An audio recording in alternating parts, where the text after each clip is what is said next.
This is VOA News. I'm David Byrd. President Donald Trump again denied any wrongdoing in his July phone call with Ukraine President Volodymyr Zelensky, as congressional Democrats said that Trump tried to pressure Zelensky into investigating former Vice President Joe Biden's son, Hunter. Speaking Wednesday afternoon in New York, Trump said he supports the Ukrainian leader's efforts to combat what he called massive corruption and said impeachment investigations against him were a joke. But whatever he can do in terms of corruption, because the corruption's massive. Now, when Biden's son walks away with millions of dollars from Ukraine and he knows nothing, and they're paying him millions of dollars, that's corruption. Hunter Biden served on the board of a Ukrainian gas company at the same time his father was leading the Obama administration's diplomatic dealings with Kiev. Though the timing did raise some concerns among anti-corruption advocates, there has been no evidence of any wrongdoing by either the former vice president or by his son. Meanwhile, members of Congress were able to review a whistleblower complaint that triggered impeachment investigations against President Trump. House Intelligence Committee Chairman Adam Schiff, a California Democrat, said he had reviewed the complaint and found it deeply disturbing. I found the allegations deeply disturbing.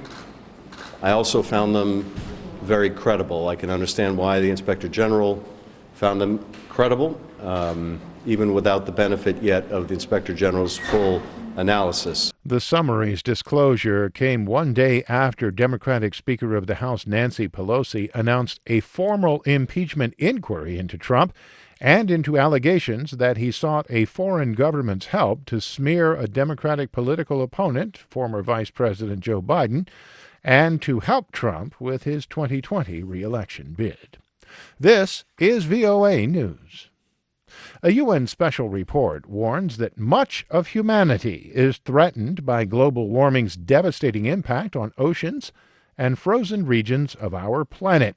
AP's Shelley Adler has more. The oceans and the icy parts of the world are in big trouble, and that means we're all in big trouble, too. Michael Oppenheimer, professor of geosciences and international affairs at Princeton University, one of the lead authors of the report. If we don't slow down emissions and we stay on a high emissions trajectory, sea level is going to rise faster and faster. Extreme flood levels are going to get more and more extreme, faster than our ability to catch up and do something about it. Shelley Adler, Washington. An unrepentant Prime Minister Boris Johnson brushed off cries of resign and dared his foes to try to topple him Wednesday at a raucous session of the British Parliament, one day after Britain's High Court ruled that Johnson acted illegally in suspending the body ahead of the Brexit deadline.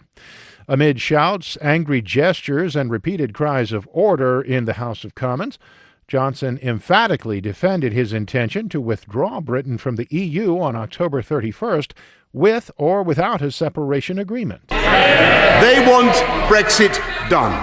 I want Brexit done, and people want us out on October the 31st.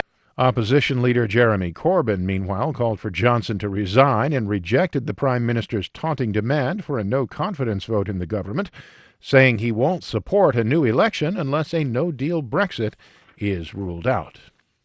The United States is stepping up pressure on China over its treatment of Muslims in the western Xinjiang Autonomous Region. We get more from AP correspondent Walter Ratliff. The Trump administration is increasing pressure on Beijing over what it says is the systemic oppression of ethnic minority Muslims. During this week's UN General Assembly, the State Department hosted a panel to highlight the struggle of Muslim Uyghurs from far western China. Uyghurs at the meeting say the Chinese government have placed thousands in re-education camps, forced them to live with minders in their homes, and surveilled and harassed them both at home and abroad. China says the camps are for vocational training, and crackdowns on Uyghurs are necessary to root out Muslim extremists. I'm Walter Ratliff. Israel's President Reuven Rivlin has asked Prime Minister Benjamin Netanyahu to try to form a new government after last week's deadlocked elections have left the country paralyzed. Rivlin has the responsibility of selecting the candidate he believes has the best chance of forming a coalition government after neither Netanyahu nor his primary challenger, Benny Gantz, captured the required support of the parliamentary majority. For more, visit our website. I'm David Byrd, VOA News.